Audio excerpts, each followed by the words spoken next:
योग दर्शन की 262वीं कक्षा है।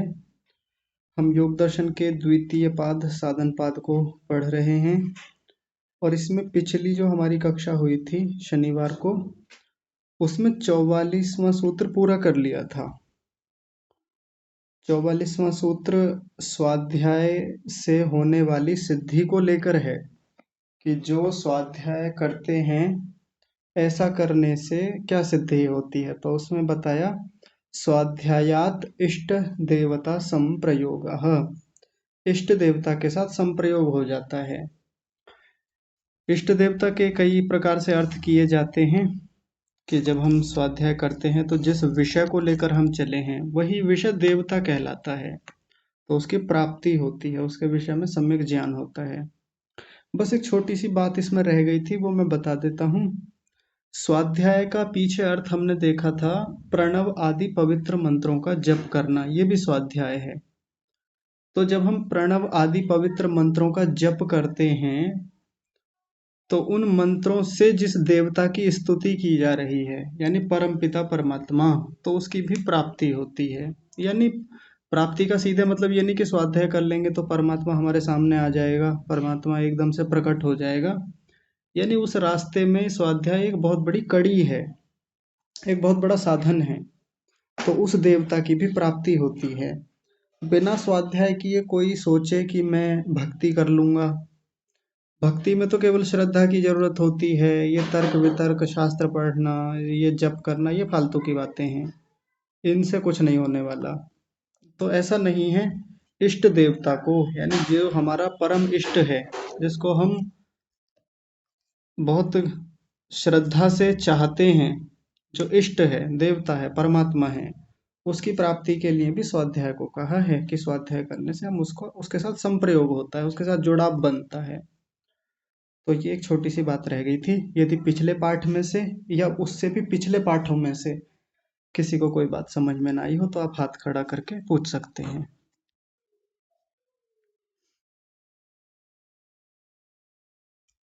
जी बताइए। वेद माता जी आप बोलिए।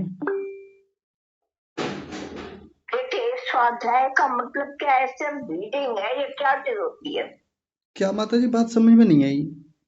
जैसे हम पुस्तकें दिन रात पढ़ी जा रहे हैं, जी क्या वो स्वाध्याय है या कुछ और स्वाध्याय से करना पड़ता है? ये समझाओ मुझे।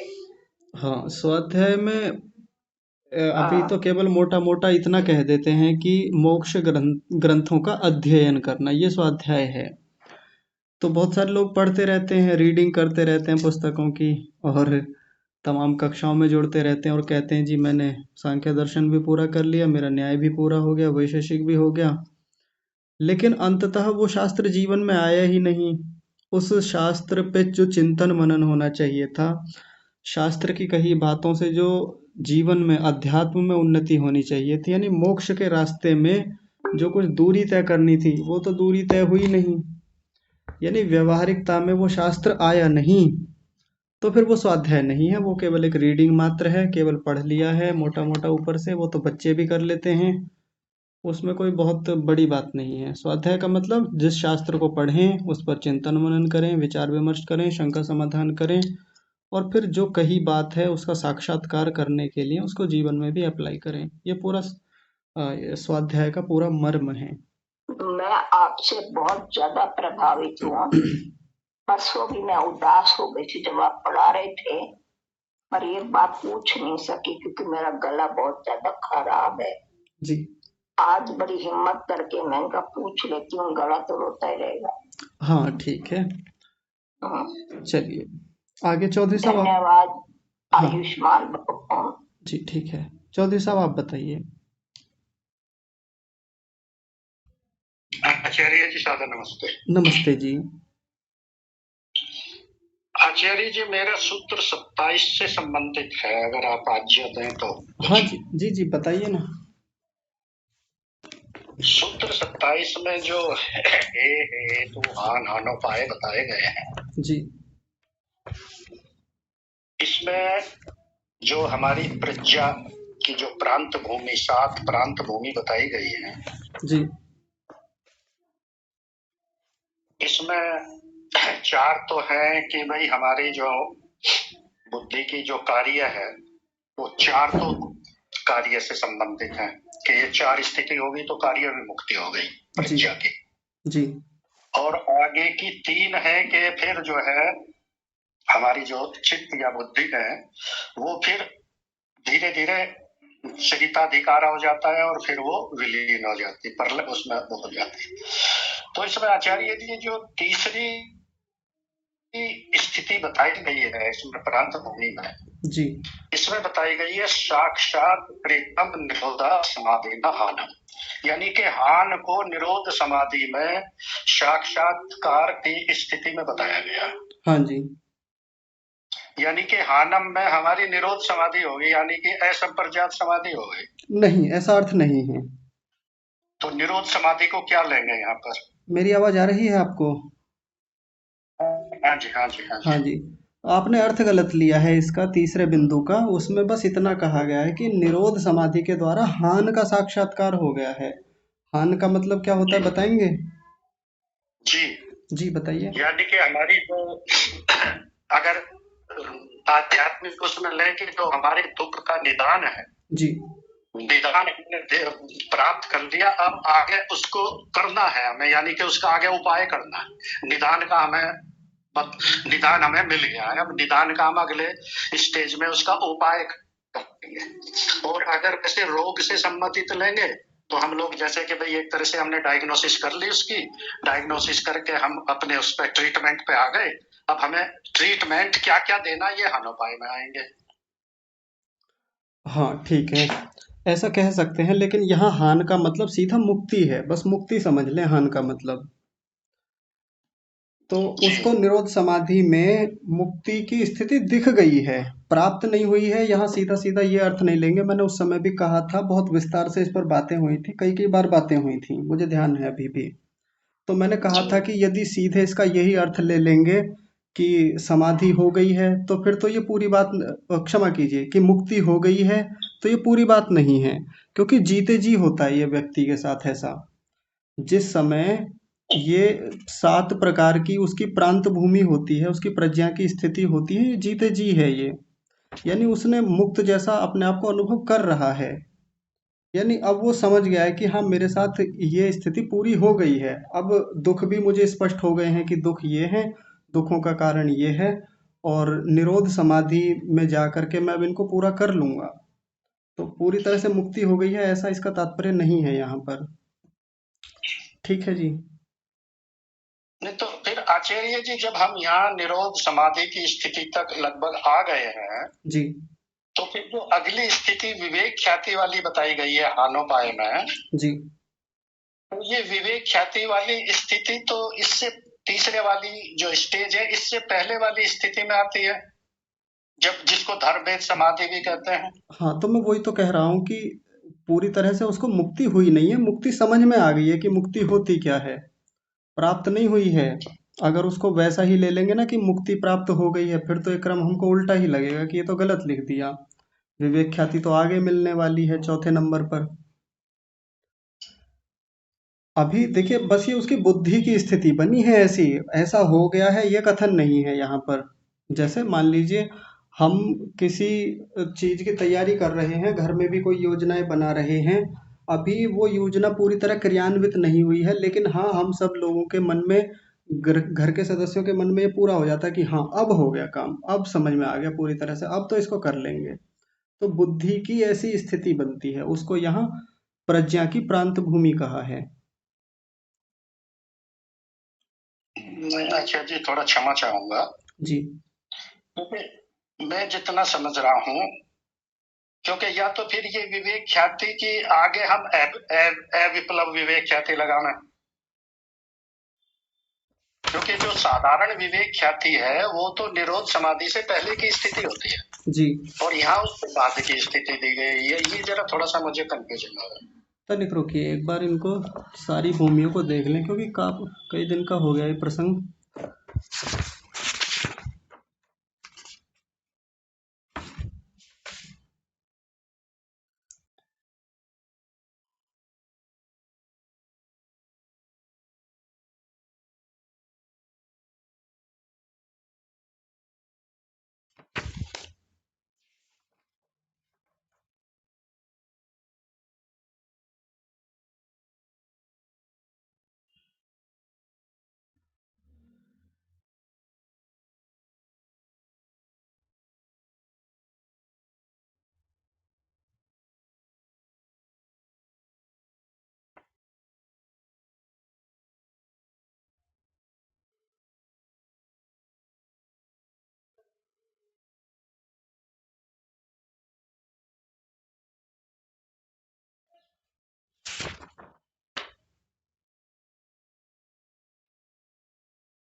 देखिए पीछे से जो इसमें प्रसंग आ रहा है,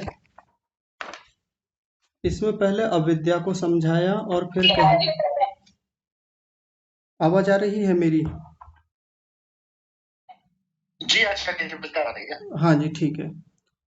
तो इसमें पीछे से प्रसंग आया, पहले अविद्या को बताया था कि उस दुख का कारण अविद्या है, फिर आगे बताया कि कैवल्य क्या है, तद अभावात संयोग अभावो हानम तद दृश्य कैवल्यम, यानी उस अविद्या का अभाव होने से संयोग का अभाव होता है और फिर उससे कैवल्य होता है, मुक्ति होती है।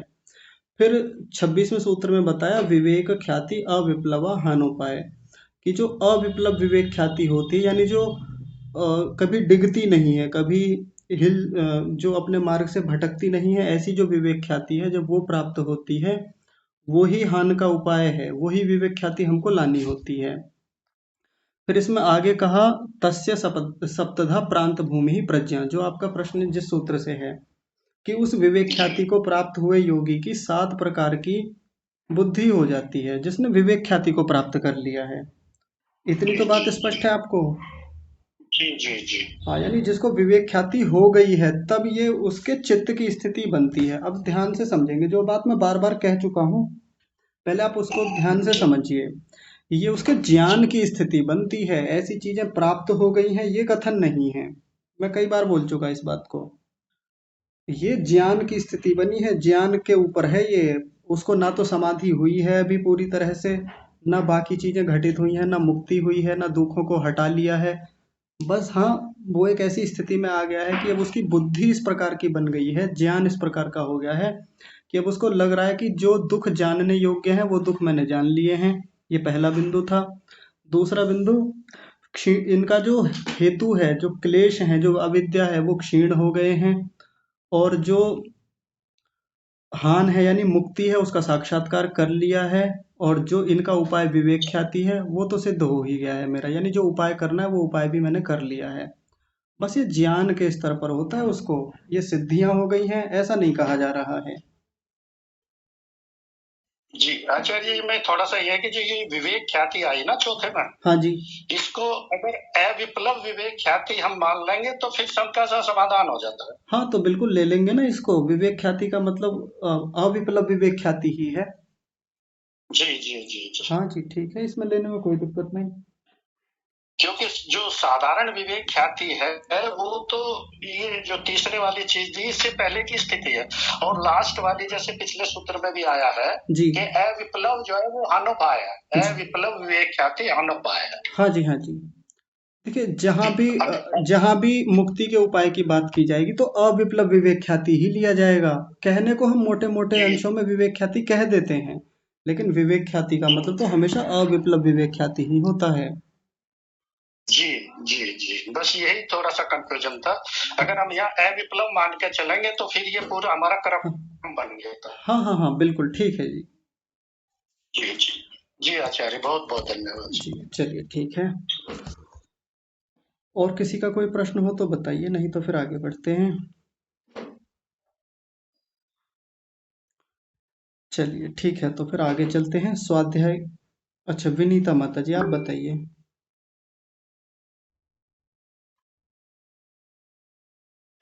42वें सूत्र से मेरा एक प्रश्न था। हाँ जी, इसमें संतोष का पालन करने वाले योगी को जो सिद्धि होती है उसकी चर्चा है जी कि जो कामना जन्य सुख है और महान वस्तुओं का सुख है, वो सुख जो उसको मिलता है वह संतोष से प्राप्त सुख से 16वें भाग से भी कम है। तो इसमें कामना जन्य सुख और महत वस्तुओं का सुख दोनों तो एक ही जैसा लग रहा है ना? हाँ एक जैसा लगता है, पर इसकी एक थोड़ी व्याख्या और भी की जाती है, मैं बता देता हूँ। यहाँ दिव्य महत सुख का मतलब है कि जो व्यक्ति को ऊंचे स्वर्ग आदि की कामना रहती है कि परलोक में जाकर के मुझको बड़े सुख मिलेंगे, कोई स्वर्ग मिलेगा, उस प्रकार की भी जो एक स्थिति रहती है, या इसको कुछ देखिए वैसे काम सुख से तो बिल्कुल अलग है। कामना का सुख तो वो है कि जो वस्तु की कामना पूरी हुई और जो उससे सुख हुआ। मान लीजिए मेरी कामना ये है कि मुझे गाड़ी मिल जाए, एक बड़ी गाड़ी की मैंने कामना की, वो मिल गई, तो ये तो कामना की प्राप्ति से होने वाला सुख है, गाड़ी से सुख मिला वो सुख नहीं है। यानी गाड़ी मिलने की जो कामना थी वो पूरी हो गई, कामना प्राप्ति का ये सुख है। और आगे जो है दिव्य महत सुखम, ये बड़े सुख बताए जा रहे हैं। सीधे सीधे यहाँ भी नहीं खोला वो महत सुख क्या है, यानी उनको जिनमें दिव्यता है, जो विशेष हैं, बड़े सुख हैं, यहाँ उनको ले लेंगे। और कामना सुख में तो सामान्य भी होता है, किसी व्यक्ति को कामना थी कि मुझे भोजन मिल जाए, सामान्य, आज भूखा है, प्यासा है, पानी मिल गया, ये काम सुख है, कामना की पूर्ति का सुख है। महत सुखों में बड़े सुख आ जाएंगे। जी जी जी, थैंक यू आचार्य जी। हाँ जी, ठीक है। चलिए तो फिर आगे बढ़ते हैं। स्वाध्याय का प्रसंग पूरा हो गया था। स्वाध्याय के बाद में आता है ईश्वर प्रणिधान। तो ईश्वर प्रणिधान से क्या सिद्धि होती है उसको स्पष्ट शब्दों में कह रहे हैं। 45वां सूत्र, समाधि सिद्धि ईश्वर प्रणिधानात्। समाधि की सिद्धि ईश्वर प्रणिधान से होती है। ईश्वर प्रणिधानात् यानी ईश्वर प्रणिधान से समाधि की सिद्धि होती है।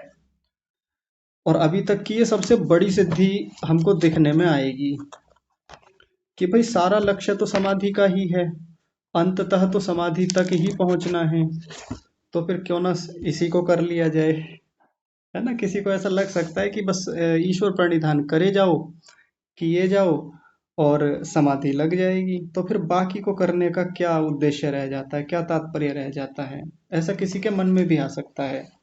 मैं पहले आपके सामने एक प्रश्न रख देता हूँ छोटा सा, आप विचार करते चलिएगा साथ साथ, कि जब समाधि ईश्वर प्रणिधान करने से ही लग जाएगी, तो ये पीछे जो इतनी बातें कहीं, ऐसा करो वैसा करो, इतने सारे उपदेश दिए हैं, यमों का पालन करो, बाकी नियमों का पालन करो, सत्य बोलो, अहिंसा का पालन करो, फिर उनकी क्या जरूरत है। ये आप सबके सामने एक प्रश्न रखा मैंने, आप इस पर विचार करते चलिएगा। क्योंकि सीधा सीधा कह रहे हैं समाधि सिद्धि ईश्वर प्रणिधानात्, ईश्वर प्रणिधान से समाधि सिद्ध हो जाती है, यानी समाधि की प्राप्ति होती है। महर्षि व्यास जी इस बात को खोल रहे हैं, ईश्वर अर्पित सर्व भावस्य समाधि सिद्धि। इतना ही, पहले इतना वाक्य देखिए, ईश्वर अर्पित सर्व भावस्य समाधि सिद्धि ही। ये पूरा एक शब्द है, ईश्वर अर्पित सर्व भावस्य, ये किसी व्यक्ति के लिए यानी किसी साधक के लिए पूरा शब्द है जिसने ईश्वर को अपने सभी भाव अर्पित कर दिए हैं। ऐसे व्यक्ति की जिसने अपने सभी भाव, सभी क्रियाएं, जो मन वचन कर्म से वो सोचता है, विचार करता है या कुछ भी करता है, सारे के सारे भाव उसने ईश्वर को समर्पित कर दिए हैं, ऐसे योगी की, ऐसे साधक की समाधि सिद्धि ही, समाधि सिद्ध हो जाती है।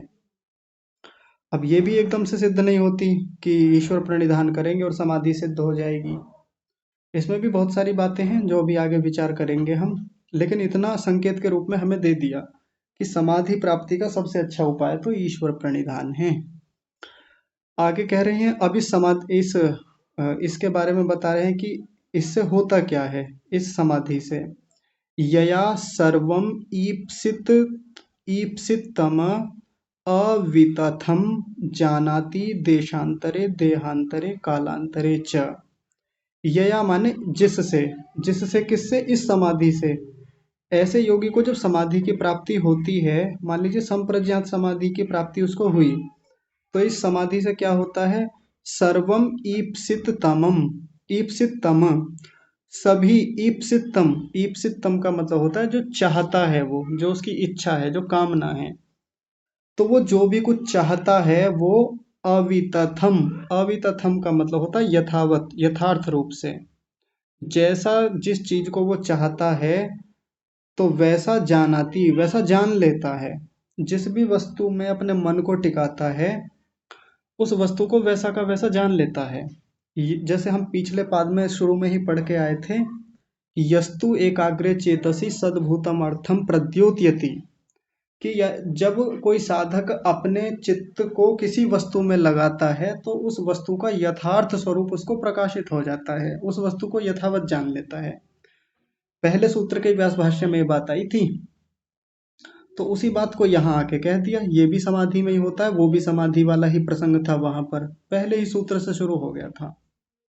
और कैसे जान लेता है, कहाँ कहाँ जान लेता है, तो कह रहे हैं देशांतरे देहांतरे कालांतरे च, तीन जगहों में, तीन तरह से वो समझता है।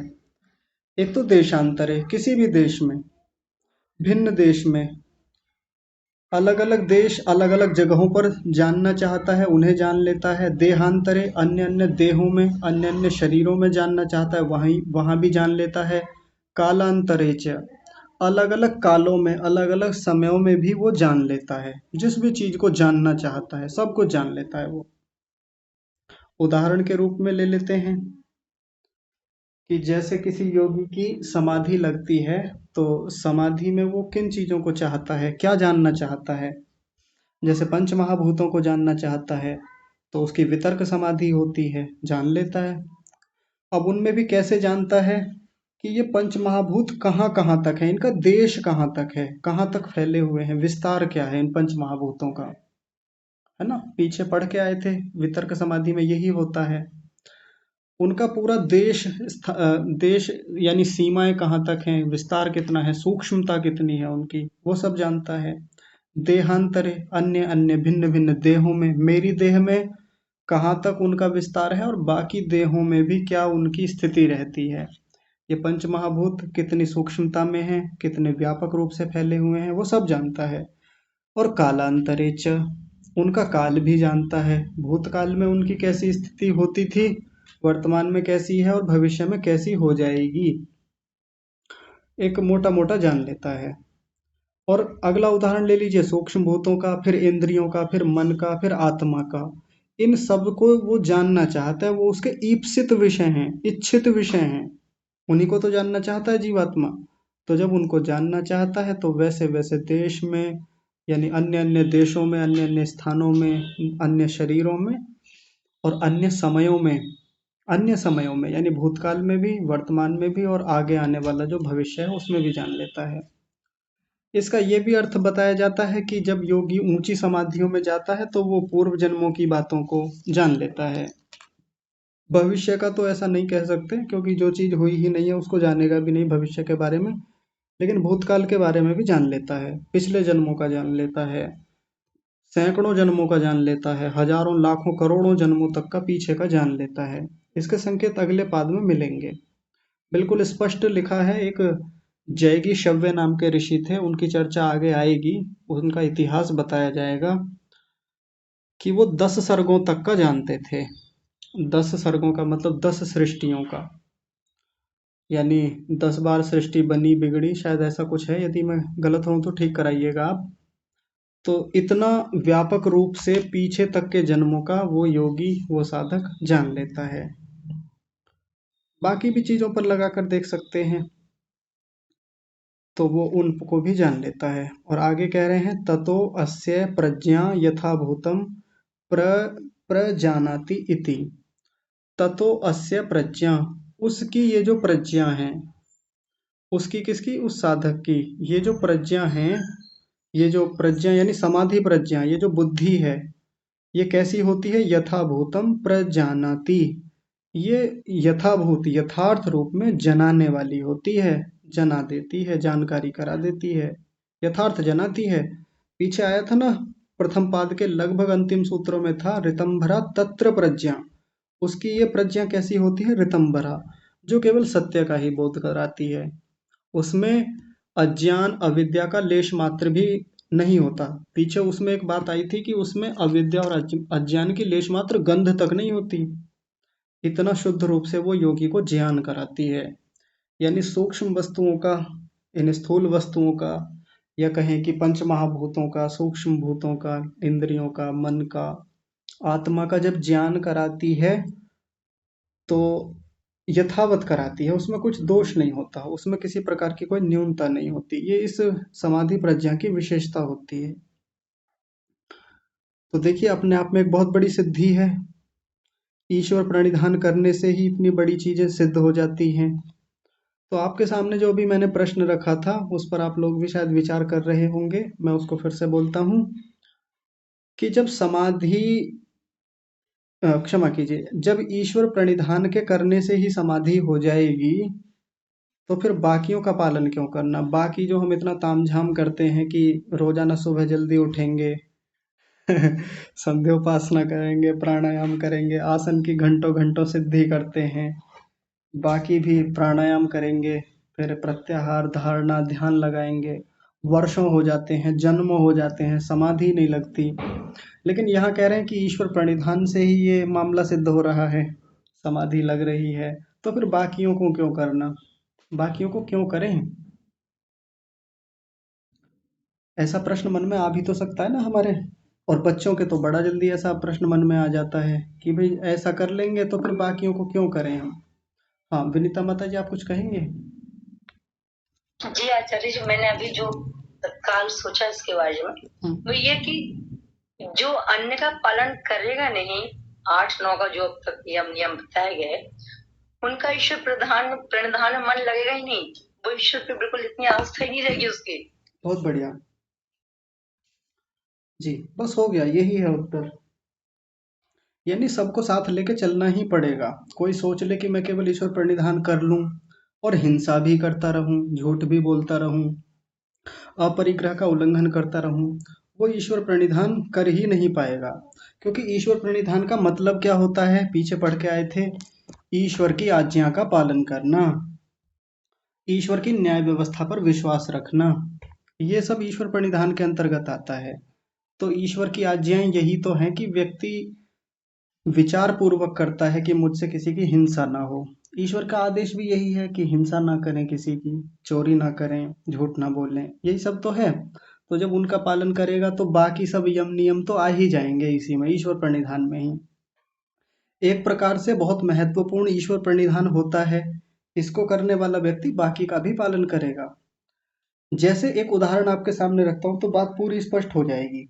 नहीं तो कई बार लोग इसी को पकड़ लेते हैं कि ईश्वर प्रणिधान करते रहो, यानी जप करते रहो, अपने आराम से एक जगह बैठे रहो और बस ईश्वर ईश्वर ओम ओम मन में चल रहा है, ईश्वर का ध्यान कर रहे हैं, बाकी चीजों पे कोई ध्यान नहीं, न यम नियमों का पालन है, न स्वाध्याय करते हैं, न आसन प्राणायाम प्रत्याहार, न योगाभ्यास, कुछ नहीं।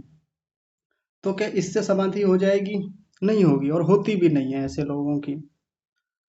तो इसको एक उदाहरण से ऐसे समझ सकते हैं कि जैसे हमारे यहाँ हम बचपन से स्कूल में पढ़ते आए हैं, और वैसे भी साइंस की पुस्तकों में ये पढ़ाया जाता रहा है कि दूध अपने आप में एक संपूर्ण पोषण है। दूध में सभी खनिज तत्व, पोषण के जो भी तत्व होते हैं वो सब मिलते हैं। ऐसा बचपन से पढ़ते आए हैं कि दूध यदि किसी को देते रहें तो अपने आप में संपूर्ण आहार होता है। लेकिन क्या केवल दूध से बात बन जाती है?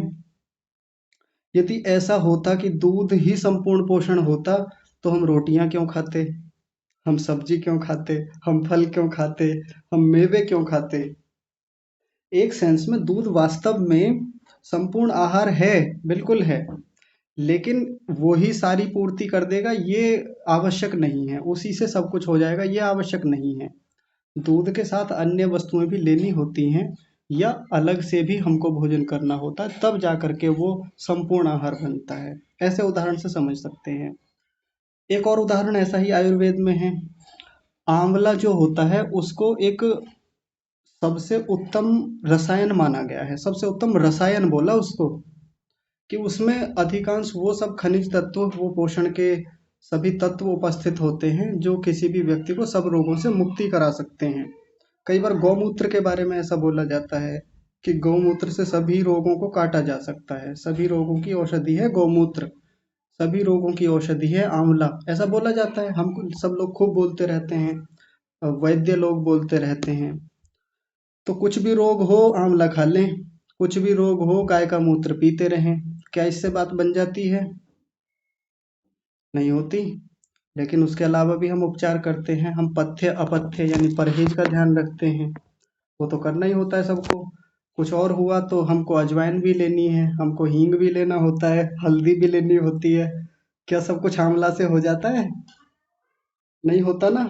आंवले का अपना उपयोग है, आंवला अपने आप में बहुत श्रेष्ठ रसायन है, बहुत सारे रोगों को वो काटता है, बहुत सारे रोगों का नाश करता है, लेकिन अकेला आंवला इस काम को कर देगा ऐसा नहीं है। उसके गुण इतने बड़े हैं, वो अपने आप में इतने उत्तम गुणों से युक्त है कि उसको सभी रसायनों में श्रेष्ठ बता दिया है, बस इतना मामला है। वैसे ही गौमूत्र इतना श्रेष्ठ है, उसमें इतने गुणकारी तत्व उपस्थित हैं कि वो बहुत सारे रोगों को समाप्त करने में काम आता है, लेकिन सब कुछ समाप्त कर देगा, उसी से सब हो जाएगा, ऐसा नहीं है। फिर इतना बड़ा आयुर्वेद शास्त्र लिखने का कोई प्रयोजन नहीं होता, इतनी बड़ी चिकित्सा पद्धतियों को करने का कोई प्रयोजन नहीं होता, हर रोग में गोमूत्र ही दे देते। तो वैसे ही केवल ईश्वर प्रणिधान करने से समाधि हो जाएगी, बाकियों का पालन ना करें, बाकियों में खूब उल्लंघन करते रहें तो इससे समाधि हो जाएगी, इसी से मुक्ति हो जाएगी, ऐसा नहीं है। होगी, इससे होगी, और इससे भी एकदम नहीं होती, करते करते योग्यता आती है, वो स्थितियां बनती हैं, बाकियों का पालन साथ में चलता है, तब जाकर के व्यक्ति की ऐसी स्थिति होती है कि वो समाधि तक पहुंचता है। ठीक है जी, तो ये बात इसमें है। हाँ, बड़े भैया कुछ कह रहे हैं क्या? जी, मेरा एक विचार था इस बारे में। हाँ जी। जी, जैसे 5 यम है और 5 नियम है, तो उसमें सबसे अंत में ईश्वर प्रणिधान को दिया गया, जिससे समाधि की सिद्धि होती है। जी। तो यदि समाधि की सिद्धि ईश्वर प्रणिधान से होती है और बाकियों की आवश्यकता नहीं, तो बाकियों को रखने की यम नियम की आवश्यकता नहीं थी। सीधे प्रारंभ में ही एक ही बिंदु रख देते ईश्वर प्रणिधान, और आगे उसी के बाद से आसन को शुरू कर देते, फिर हाँ यम नियम की आवश्यकता ही नहीं पड़ती। मुझे लगता है कि सीढ़ी है, ये आगे स्टेप है पढ़ने के लिए। जी। हाँ बिल्कुल, बहुत बढ़िया, एकदम सही विचार है आपका। इसको ऐसे भी थोड़ा समझ सकते हैं कि यदि आप में से किसी व्यक्ति ने कभी आयुर्वेद की कोई पुस्तक उठा के देखी हो, तो अभी जैसा मैं कह रहा था कि बहुत सारी चीजें आयुर्वेद में ऐसी लिखी मिलेंगी कि ये सभी रोगों का नाश करने वाली औषधि है। जैसे हरड़ के बारे में कहा जाता है, आजकल सोशल मीडिया पे हरड़ को लेके बहुत बोला जाता है। सुधांशु त्रिवेदी जी पीछे हरड़ को बता रहे थे, तो बहुत वायरल हुई उनकी वो रील। हरड़ माँ के समान अपने बच्चे की रक्षा करती है, अपने रोगी की रक्षा करती है। जैसे माँ अपने बच्चे की रक्षा करती है ना, ऐसी हरड़ भी होती है, हरितकी बोलते हैं। तो उसके बारे में ये कहा जाता है, आयुर्वेद में ही एक श्लोक है, उसका तात्पर्य भाव मैं आपको बता देता हूँ कि एक बार को माँ अपने बच्चे से रूठ सकती है, माँ बच्चे से गुस्सा हो सकती है, लेकिन हरड़ नहीं, अपने रोगी के प्रति कोई खराब व्यवहार नहीं करती। यानी हरड़ हमने खा ली, पेट में चली गई, तो नुकसान तो कभी देगी नहीं, लाभ ही ज्यादा देगी वो। हरड़ के बारे में ऐसा कहा जाता है। अगर केवल हरड़ से सारे रोग कट जाते, नष्ट हो जाते, तो आयुर्वेद के पहले ही अध्याय में, पहले ही सूत्र में, पहले ही श्लोक में हरड़ की ये बात बोल देते, कहानी खत्म कर देते। वहीं सबको सब रोगों की दवाई क्या कह देते, हरड़ को ही बता देते। ऐसे ही आंवले का वर्णन बहुत बाद में जा करके है, गौमूत्र का वर्णन बहुत बाद में जा करके है, बहुत सारी चीजें उसमें कही हैं, दूध के सेवन की बहुत सारी बातें हैं, मन की बातें हैं, अध्यात्म की बातें हैं, आत्मा के प्रसंग हैं, उसमें खूब सारी बातें आयुर्वेद में हैं। लेकिन शुरुआत जो ग्रंथ की हुई है वो किन बातों से हुई है?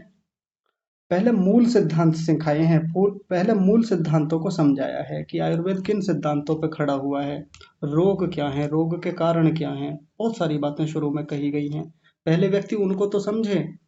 अगर वो सोच ले कि हरड़ से ही सारे रोग कट जाएंगे और शुरू में ही लिख दे, तो फिर व्यक्ति बाकी सबको छोड़ करके हरड़ पे ही खड़ा हो जाएगा। खड़ा हो जाएगा मतलब हरड़ पे ही जाके टिक जाएगा कि कुछ भी हुआ बस हरड़ चाट लो, हरड़ का चूर्ण ले लो, हरड़ को घिस के ले लो, ऐसे ही अटका रहेगा उस पे।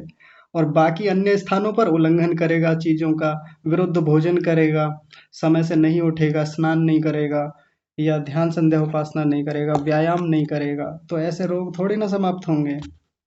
वैसे ही तमाम मूलभूत बातें कह करके बहुत बाद में जा करके हरड़ को समझाया, गौमूत्र को समझाया, बाकी अन्य अन्य जो उत्तम औषधियां हैं उनको समझाया है। तो वैसे ही यहाँ ऋषि पतंजलि का और व्यास जी का वैसा ही मत है, पहले बेसिक बातें, मूलभूत बातें समझा दी, और इन्हीं यम नियमों के सबसे अंत में आकर के अब ईश्वर प्रणिधान को कह दिया कि सबको करते हुए ईश्वर प्रणिधान करेंगे तो समाधि की सिद्धि होती है। ये यहाँ तक बता दिया। ठीक है जी, आप इस पर विचार कीजिएगा, और हर सूत्र के अंत में जो मैं एक बात कहता हूँ, फिर वही बात आएगी, हम सब लोग ईश्वर प्रणिधान करते हैं, अन्य लोग भी ईश्वर प्रणिधान करते हैं, और हमारी एक आदत हमेशा से रहती है, जजमेंटल एटीट्यूड वाली, जजमेंटल बिहेवियर वाली, अच्छा, इनकी समाधि नहीं लगी सामने वालों की। अच्छा, ये वाले आचार्य जी, इनकी समाधि तो नहीं लगी अभी। आपकी लग गई जी। अच्छा, उनकी क्या लग गई होगी। क्या श्री कृष्ण जी की समाधि लगी थी। ऋषि दयानंद समाधि की समाधि लग गई होगी क्या, मुक्ति हो गई क्या। ऐसे करके बहुत विचार हमारे चलते हैं। मैं सबसे कहूंगा कक्षा में ध्यान रखें। कुछ लोग इधर उधर ध्यान रखते हैं। अलग अलग किसी का ध्यान है, किसी को बहुत जरूरी काम है तो कोई बात नहीं, लेकिन यहाँ ध्यान रखिएगा। कई सारे लोगों की एक्टिविटी मुझे पता चलती रहती है। तो दूसरों के जीवन में देखें, वो एक अवलोकन की शैली होती है। दूसरों के जीवन से भी बहुत सीखने को मिलता है। दूसरों की गलतियों से भी हम काफ़ी कुछ सीखते हैं। दूसरों की उपलब्धियों से बहुत सीखने को मिलता है।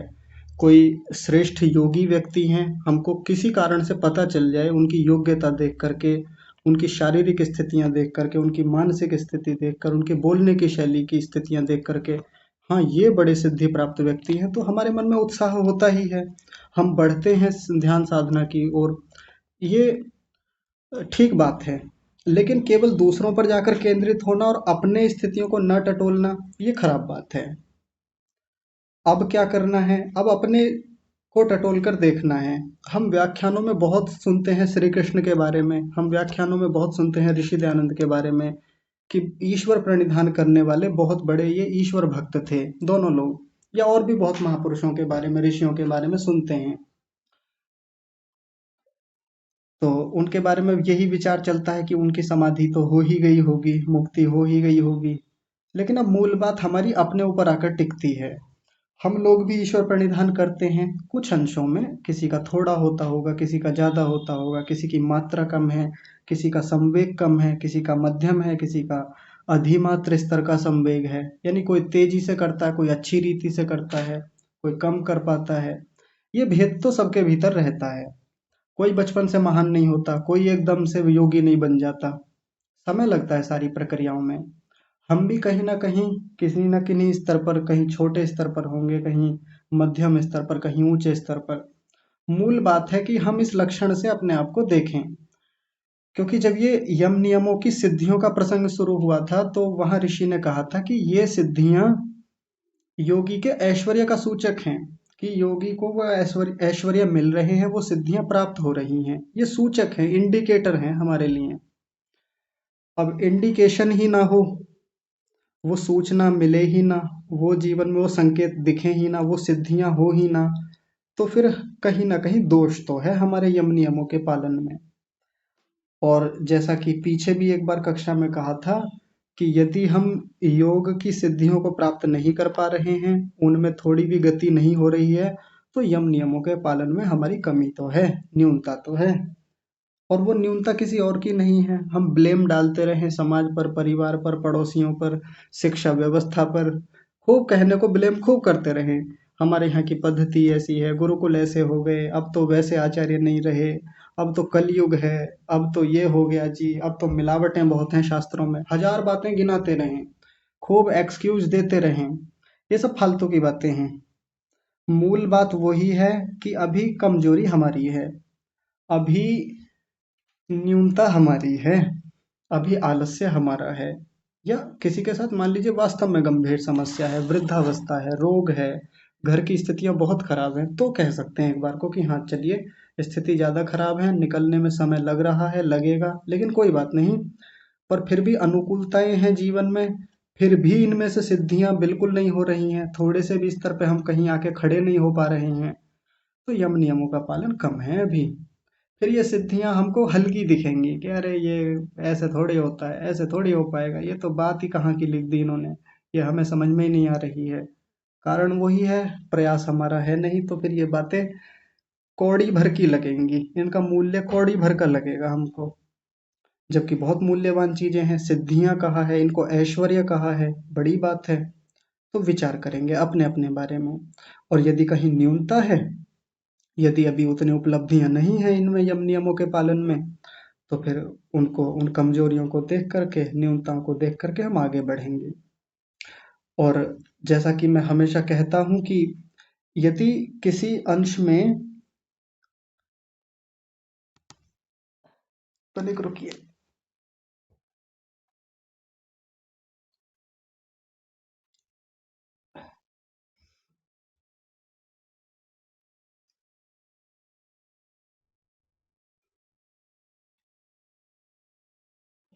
हाँ जी। तो यदि इसमें हमारी कमजोरियां हैं तो फिर बहुत अवसर हमारे पास है नहीं आगे के लिए। फिर ये जीवन भर ऐसे ही चलता रहेगा, ये कारण हम ऐसे ही गिनाते रहेंगे। इसलिए अभी से खड़े हों, उत्साह के साथ आगे बढ़ें और देखते चलें इन सब चीज़ों को। आगे आसन का प्रकरण अब शुरू होता है। यम नियमों का प्रसंग तो पूरा हो गया है, एक बार ऐसे ही मोटा मोटा देख लेते हैं। अवतरणिका। उक्ताः सह सिद्धिभिः यम नियमाः। उक्ताः माने कह दी गई हैं। सिद्धि सह का मतलब है सिद्धियों के साथ। यम नियमाः, यम नियमों को सिद्धियों के साथ कह दिया गया है। यानी सारे यम नियम भी बता दिए और यम नियमों से होने वाली सिद्धियां भी ऊपर कह दी गई हैं। आगे कह रहे हैं आसनादीनी वक्ष्यामः। ये थोड़ा गलत लिखा हुआ है, टाइपिंग मिस्टेक है। वक्ष्यामः ये शब्द पीछे खूब आया है। आसन आदि वक्ष्यामः, आसन आदि को अब आगे कहेंगे। आसन आदि यानी आसन, प्राणायाम, प्रत्याहार, धारणा, ध्यान, समाधि, इन सबको आगे कहेंगे। तो उसमें जो अब अगला आता है तीसरा यम, तीसरा जो अष्टांग योग का अंग है, वो कौन सा है? आसन। तो उसको 46वें सूत्र में कहा स्थिर सुखम आसनम। बहुत व्यापक रूप से बोला जाता है स्थिर सुखम आसनम, खूब लोग चर्चा करते हुए मिल जाएंगे। और पूरी दुनिया में जो योग गया है ना, उसमें से सबसे मुख्य बिंदु यदि पूरी दुनिया में पहुंचा है तो वो यहाँ से गया है। आसनों की सबसे ज्यादा चर्चा होगी। पीछे जो यम नियम है उनकी चर्चाएं बहुत कम होती हैं या होती भी नहीं है। या इसके बाद में प्राणायाम के बाद में जो प्रत्याहार, धारणा, ध्यान, समाधि आएंगे उनकी भी कहीं चर्चा नहीं होती। ये हमेशा ढके हुए बिंदु रहते हैं। लेकिन जो सबसे ज्यादा प्रचारित हुआ वो ये बिंदु ज्यादा हुआ, आसन वाला। और इसकी जब बात आती है तो सब लोग एकदम खड़े हो जाते हैं, एकदम आकर्षित हो जाते हैं कि हाँ देखो अब हमारे काम की बात आई है, इसको तो हम कर लेंगे। और आसन पर जब कभी चर्चा होती है तो बड़ा रुचि के साथ हम आगे बढ़ते हैं, उत्साह से आगे बढ़ते हैं कि ये तो मैं भी कर लेता हूँ, ये आसन तो मैं भी लगा लेता हूँ, ये नहीं, ये मुझसे नहीं होता, ये तो हमारा बालक बहुत अच्छे से कर लेता है, इसमें बड़ी रुचि हमारी होती है। लेकिन आसन इस पूरे अष्टांग योग का, पूरे योग दर्शन का बहुत नन्हा सा हिस्सा है। मैं कहूँ 1/195वां हिस्सा है। पूरे योग दर्शन में कितने सूत्र हैं? 195। और इसमें आसनों के बारे में कितनी चर्चा आएगी? बस इतनी ही है, एक सूत्र की ही। तो 1/195वां हिस्सा है योग दर्शन का। अब आप देख लीजिए, जिसके पीछे हम सबसे ज्यादा भागे फिरते हैं, जिसके पीछे पूरी दुनिया पागल है, जिसके पीछे तमाम तथाकथित योगाचार्य या वो तमाम योगा टीचर भागे फिरते हैं, उसी के पीछे, नौकरियों के पीछे, बाकी सब में लगे रहते हैं, अपने आप को प्रदर्शित करते हैं, अनेक अनेक प्रकार के योगा चलते हैं, तमाम दुनिया भर के चैनल हैं, इसी से उनकी कमाई चलती है, इन्हीं से उनका जीवन चलता है। ये संपूर्ण योग नहीं है, या जिसको वो योगा कहते हैं वो योगा या योग है भी नहीं। ये तो पूरे योग दर्शन का केवल 1/195वां हिस्सा है। तो ध्यान से देखेंगे। स्थिर और सुखपूर्वक, ये दो बातें बताई कि जिस बैठने की स्थिति में हम स्थिरता से रहें, यानी शरीर में स्थिरता रहे, मुख्य रूप से शरीर पर केंद्रित है, मन की बात नहीं की जा रही कि मन में वो स्थिरता हो। मन की स्थिरता को आगे कहेंगे, अभी केवल शरीर की स्थिरता की बात यहाँ है। तो उस पोजीशन में हमारी स्थिरता हो और साथ में सुख भी हो। कई बार स्थिरता पर हम इतने केंद्रित हो जाते हैं कि किसी आसन में बैठे तो अब हिलना नहीं है, अब पैर बदलेंगे नहीं, लेकिन भीतर से बेचैनी है, भीतर से पीड़ा लिए घूम रहे हैं, या सारा का सारा ध्यान वहीं जाकर के केंद्रित हो गया है, सुख नहीं है। तो दो बातें बहुत महत्वपूर्ण हैं। और इन दोनों में से भी यदि किसी एक को चुनना पड़े, वैसे तो दोनों महत्वपूर्ण हैं, लेकिन यदि आसन लगाते समय ध्यान में जब हम जिस आसन में बैठे हैं उसमें कोई एक चीज चुननी हो तो सुख को ज्यादा चुनेंगे। जिसमें सुख हो, अनुकूलता हो, सहजता हो। एक बार को स्थिरता नहीं है, चल जाएगी। थोड़ा पैर में बेचैनी हुई, बदल लिया, सामने फैला लिया, पीछे मोड़ लिया, आगे को कर लिया, थोड़े झुक गए, कोई सहारा ले लिया, आएंगी ये सब बातें व्यास भाष्य में।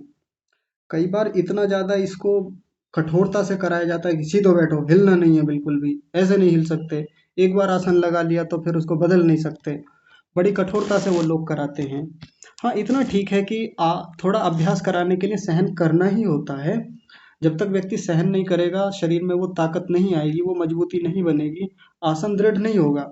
लेकिन इतनी कठोरता कि हिलना बिल्कुल नहीं है, फिर व्यक्ति का ध्यान जाएगा नहीं, फिर वो सुख वाली स्थिति नहीं बनेगी, वो अनुकूलता नहीं बनेगी, मन की बेचैनी शरीर के उस अंग पर ही जाकर टिकी रहेगी।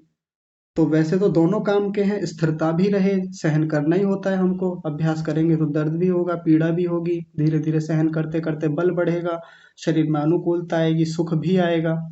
वो सब चीजें ठीक हैं, लेकिन दोनों में से एक चुनना हो, तुम सुख को पहले चुने। सुख होना चाहिए उस स्थिति में। किसी से लेट कर हो रहा है तो लेट कर उस आसन को कर ले, लेट कर ध्यान कर ले। किसी को किसी कुर्सी का सहारा लेना है, बिस्तर का सहारा लेना है, दीवार का सहारा लेना है तो उसको भी ले सकते हैं। लेकिन मुख्य बात है आसन में स्थिरता हो और सुख की स्थिति हो। तो पतंजलि ने तो कोई सूत्र नहीं बताए।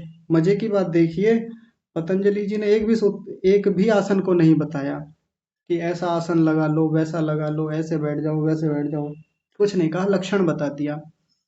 लेकिन पतंजलि के नाम से पूरी दुनिया में इतना कुप्रचार किया गया, प्रचार छोड़िए कुप्रचार गया है कि देखो ये योगा है, ये योग के आसन हैं, और हजारों प्रकार के, सैकड़ों प्रकार के आसन पूरी दुनिया में इस समय घूम रहे हैं। सही है, शरीर को स्वस्थ करने की दृष्टि से वो ठीक हैं, बढ़िया हैं, उनसे भी शरीर में दृढ़ता आती है, मजबूती आती है, स्वास्थ्य बढ़ता है। लेकिन योग दर्शन से सीधे सीधे या योग से, समाधि से उनका सीधे कोई लेना देना नहीं है, न उनके बारे में यहाँ कुछ कहा गया है। हाँ, कुछ आसनों के नाम व्यास जी ने हमको यहाँ पर रिकमेंड किए हैं, बताए हैं, उनका परामर्श दिया है।